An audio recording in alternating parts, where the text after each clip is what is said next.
Estamos de volta, agora são 7 horas e 5 minutos. Falta pouco, bem pouquinho aí para a Copa começar e o repórter André Curvelo já está sobrevoando. É claro, a estrela da festa, o Maracanã, o palco aí da grande final. André Curvelo, você preparou uma reportagem especial para a gente, pode ajudar a mudar a história do nosso futebol. Bangu, berço do futebol nacional, é isso? Exato, foi bem bacana fazer essa reportagem. Olhando agora o Maracanã, a gente olha como passou rápido, né? Falta um mês para a Copa, faltam 2 meses para a final. Se Deus quiser, o Brasil vai estar aí, ó, em um dos lados desse campo, disputando ao cara ou coroa, que lado começa, que assim seja daqui a 2 meses, na grande final, Maracanã. Agora falando da reportagem, Baixão, lembrando que essa história toda pode ter começado de maneira bem diferente, né? Nós aprendemos que o Charles Miller é o pai do nosso futebol, organizou a primeira partida. Agora tem uma turma aí, Faixa, empenhada em provar que a história não é bem assim. Nós estivemos em Bangu, conversamos com os escoceses, com pesquisadores, eu, os repórteres cinematográficos Eric Soares e Pedro Machado. E olha, se os pesquisadores estiverem certos, a origem do nosso futebol teria sons, cores e tradições bem diferentes. Vamos ver.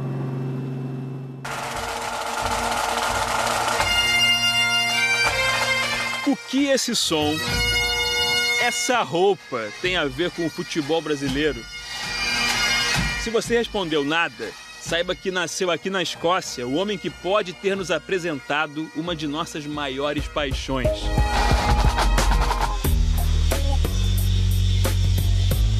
Na zona oeste do Rio, uma homenagem está sendo lapidada para ele. Centroavante, alto, magro, cabeceador, matador. Não está na seleção de Luiz Felipe Scolari. Mesmo assim, pode mudar a história do futebol brasileiro. Para essa turma aí, o jogador escocês Thomas Donohoe é o verdadeiro pai do nosso futebol. Chegando em Bangu, ele percebeu que não existia futebol em Bangu. E ele era um apaixonado por futebol, né? Era um atacante matador. O interessante é que pouco antes da viagem dele para o Rio de Janeiro, para Bangu, ele fez o gol da vitória do Busby sobre o Cartevale. Seria um Bangu e América, né? A primeira partida registrada no Brasil até então aconteceu em São Paulo, no ano de 1895. O paulista Charles Miller trouxe a bola e as regras da Inglaterra. Mas a origem do futebol brasileiro pode ser mais carioca do que a gente pensa. E tudo tem a ver com o sonho de mudar de vida. Intrigada com a história de Thomas, a Júlia, que vive em Bangu, foi até a Escócia investigar. Conforme ele formou família, se casou, teve filhos, ele procurou uma oportunidade melhor, pudesse ganhar um pouco mais. O irmão dele descobriu a fábrica que estava inaugurando aqui em Bangu, sendo que lá em Busby ele já jogava futebol profissionalmente. Então, quando ele chegou aqui, ele sentiu falta disso. Aqui, Thomas virou o chefe de seção da fábrica de tecidos Bangu, inaugurada no ano anterior. Mas será que tudo isso seria verdade? Era preciso buscar mais informações. Como os documentos de época não são muitos, pesquisadores foram atrás de vestígios da história de Thomas Donohoe.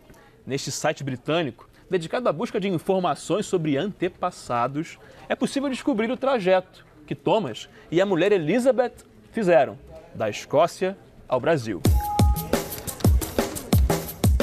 Thomas teria ido de trem, de Busby, Escócia, para Southampton, Inglaterra. De lá, ele saiu de navio rumo ao Brasil, no dia 4 de maio de 1894. Mas antes, fez uma escala na Argentina e finalmente chegou ao Rio, provavelmente no dia 25 daquele mesmo mês de maio. Este é o anúncio de jornal que avisava sobre a chegada do navio Clyde, que trazia Thomas. O salvo-conduto, assinado pela Rainha Vitória, era o passaporte da época. Nós temos uma história oral que veio contada desde o início do Bangu Atlético Clube e que os ingleses, quando chegaram aqui em Bangu, eles não tinham uma fonte de lazer. Eles acreditavam que quando chegassem em Bangu, eles poderiam se filiar a um clube e a partir dali eles teriam direito a jogar futebol. Porém, chegar em Bangu não tinha esse clube tão esperado. Era somente a fábrica e somente uma rua. Foi quando bateu a saudade da família e dela. Os pesquisadores dizem que coube a Elizabeth, mulher de Thomas, trazer a tão esperada bola de futebol do marido. Elizabeth deixou a Escócia 3 meses depois de Thomas. Foi de trem até Liverpool, na Inglaterra. Embarcou no navio Ligúria no dia 16 de agosto de 1894. Chegou a Bangu no começo de setembro.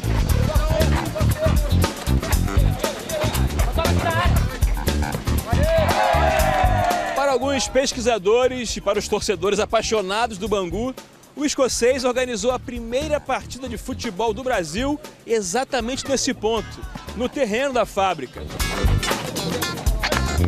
Um domingo, porque era o único dia de lazer que eles tinham, e outros funcionários da fábrica, como os portugueses, muito católicos, frequentavam a igreja, os italianos faziam as suas macarronadas no final de semana, e os ingleses, como eram apaixonados por futebol, o futebol estava em alta na Inglaterra, eles utilizaram os espaços aqui da fábrica de tecidos para jogar o futebol.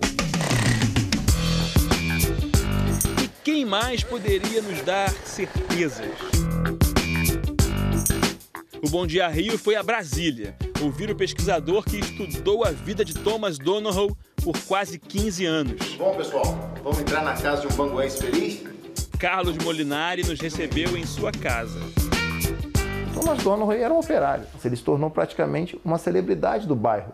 Do lado das salas de trabalho existentes na fábrica, ele construiu ali o seu primeiro campo.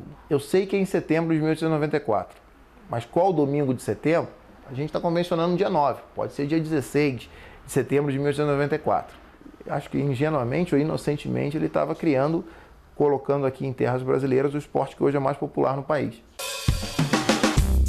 A história, defendida por uns, rebatida por outros, já ganhou o mundo. Na semana passada, uma TV escocesa esteve em Bangu. A repórter se diz orgulhosa da história e quer que todos os britânicos a conheçam. Thomas Donohoe foi o pioneiro do futebol brasileiro, mas Charles Miller ganhou esse título porque organizou melhor as partidas e fazia parte da elite do país. Ele tinha mais dinheiro para fazer as coisas num nível mais profissional, mas Thomas Donohoe foi quem teve a paixão e a alma de trazer o futebol para o Brasil. Eu sou apaixonada por Bangu. Parte dessa história ainda está viva, lúcida, e eu não poderia encerrar essa reportagem sem apresentá-la para vocês. Dona Amélia me leva pela mão, está em casa, mostra a área da expedição onde trabalhava desde o fim da Segunda Guerra Mundial. Ela foi funcionária da fábrica Bangu por 34 anos. E conta que o futebol aqui é quase tão antigo quanto esses tijolos. Você já tinha ouvido falar dessa história aí do pioneiro do futebol brasileiro? Tranquilo. Já tinha ouvido falar nisso? Tranquilo. Como é que foi? É porque nós fomos os historiadores do futebol no Brasil. Acontece que tiraram esse nosso título e passaram para outro. A gente agora quer conquistar isso de volta, porque é nosso. É nosso. Não é porque Bangu é um time pobre, não é porque Bangu é um bairro distante que ele vai ficar esquecido na história do futebol. Ele tem que ser revivido, não só por mim, mas por todos os banguenses. Ah, e uma das certezas que se tem a respeito de Thomas Donohoe é a de que ele foi um dos fundadores do Bangu Atlético Clube. Se o que essa turma aí queria era levantar a polêmica, está conseguindo. E o futebol mostra que é mesmo aquela tal caixinha de surpresas, até para o que já passou.